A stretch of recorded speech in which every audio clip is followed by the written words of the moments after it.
Engine किसी भी aircraft का दिल होता है, खासकर फाइटर जेट के लिए। फाइटर जेट्स बहुत ही तेज रफ्तार से चलते हैं, जो मैक 1, 2 या कभी 3 तक पहुंच जाते हैं।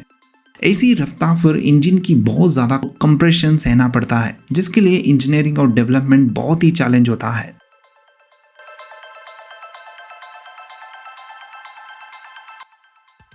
आज के वीडियो में हम बात करेंगे भारत की एम्बिशियस कावेरी इंजन प्रोजेक्ट की, एक इंडिजीनियस प्रोग्राम जो फाइटर जेट के लिए बनाया गया था, लेकिन अपने गोल्स को पूरा नहीं कर पाया।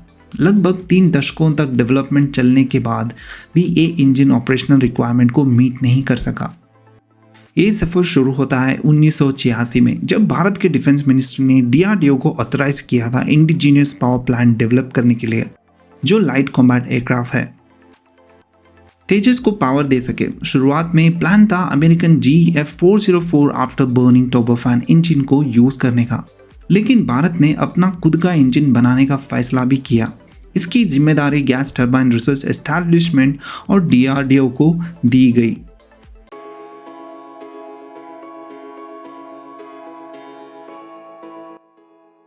अप्रैल 1989 में फुल स्केल डेवलपमेंट को ऑफिशियली सैंक्शन मिला। ये प्रोग्राम 93 मंथ्स में कंप्लीट करना था, जिसका इनिशियल बजट 380 करोड़ था और 17 प्रोटोटाइप इंजन बनाने का टारगेट रखा गया। पहला कोर प्रोटोटाइप बनाया गया, जिसका नाम कभी नहीं रखा गया, जो एक टेस्ट मॉडल था। समय के साथ रिसर्च और ट्रायल्स होते रहे, लेकिन प्रोजेक्ट बार बार टेक्निकल हर्डल्स में फंस गया और आखिरकार अपना लक्ष्य को पूरा नहीं कर पाया।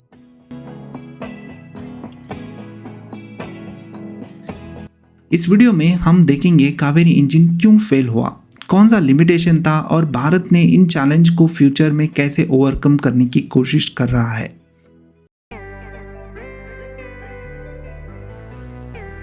कावेरी इंजन, जो गैस टर्बाइन रिसर्च एस्टैब्लिशमेंट ने defence research and development organisation के अंतर्गत डेवलप किया था, असल में लाइट कॉम्बैट एयरक्राफ्ट तेजस को पावर देने के लिए। लेकिन कई दशकों में मेहनत और बड़े निवेश के बावजूद ये अपनी ऑपरेशनल गोल्स को पूरा नहीं कर सका। नीचे इसके समस्याओं, असफलता और सीख संक्षिप्त विश्लेषण दिया गया है।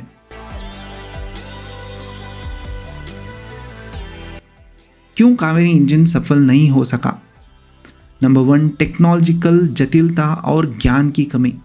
फाइटर जेट इंजन बनाना दुनिया का सबसे कठिन इंजीनियरिंग टास्क में से एक है, जिसमें मटेरियल साइंस, थर्मोडायनामिक्स, एरोडायनामिक्स और हाई प्रिसीजन मैन्युफैक्चरिंग की महारत चाहिए होती है।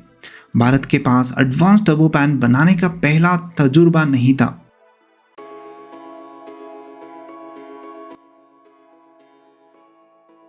जरूरी टेक्नोलॉजी जैसे single crystal blades, thermal barriers coating और हाई प्रेशर कंप्रेसर को पूरी तरह से डेवलप नहीं किया जा सका। प्रोजेक्ट 1986 में शुरू हुआ और उसे 10 साल में खत्म करने की लक्ष्य रखा गया, जो वास्तविकता में असंभव था। कंप्रेसर और टर्बोफैन जैसे क्रिटिकल सबसिस्टम में कंप्रेसर स्टॉल, ज़्यादा वेट और थ्रस्ट की कमी जैसे इशू आया। इसने दिखाया कि प्रोजेक्ट ने टेक्नोलॉजी के गैप को अंडर एस्टिमेट कर दिया था।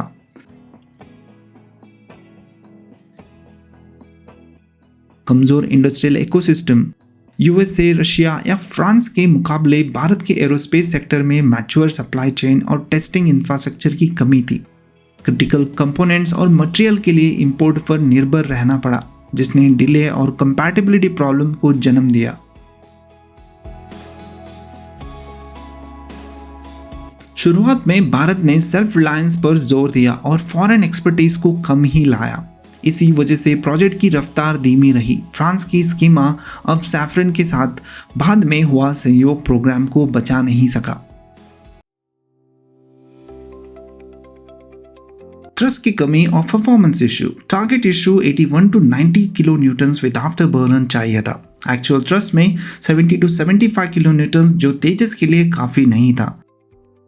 ज़्यादा फ्यूल कंजम्पशन, ओवरहीटिंग और अल्टीट्यूड परफॉर्मेंस की कमी ने इंजन को अस्वीकार्य बना दिया।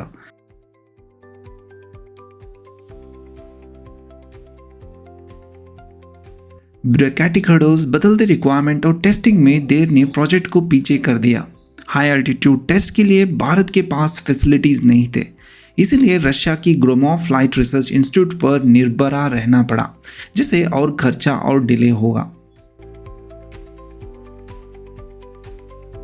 क्यों इसे असफल माना जाता है? ऑपरेशनल असफलता तेजस के लिए यूएस में GF404 इंजन लेना पड़ा, जो आत्मनिर्भरता के लक्ष्य के विपरीत था। समय और खर्चा, 10 साल का प्रोजेक्ट 30 प्लस साल तक खींचा गया और हजारों करोड़ खर्चा हो गया। स्ट्रेटेजिक इम्पैक्ट, ज्ञान और लैब तो मिले, लेकिन एक प्रोडक्शन रेडी इंजन कभी नहीं बन पाया।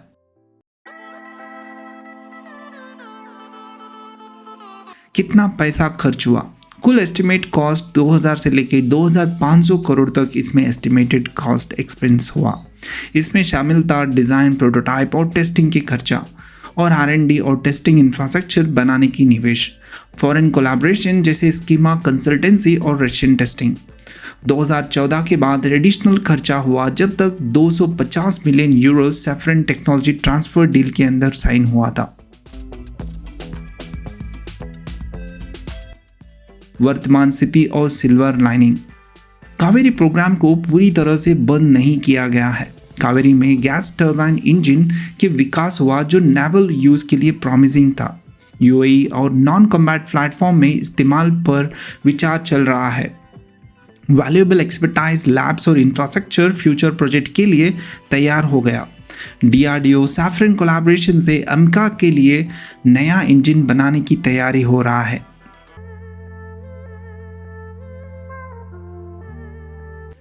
निष्कर्ष, कावेरी प्रोग्राम ने दिखाया कि सेल्फ रिलायंस के बाद लक्ष्य को अचीव करने के लिए सिर्फ इच्छा शक्ति नहीं, बल्कि टेक्नोलॉजी, इंडस्ट्री और मैनेजमेंट इकोसिस्टम भी जरूरी होता है।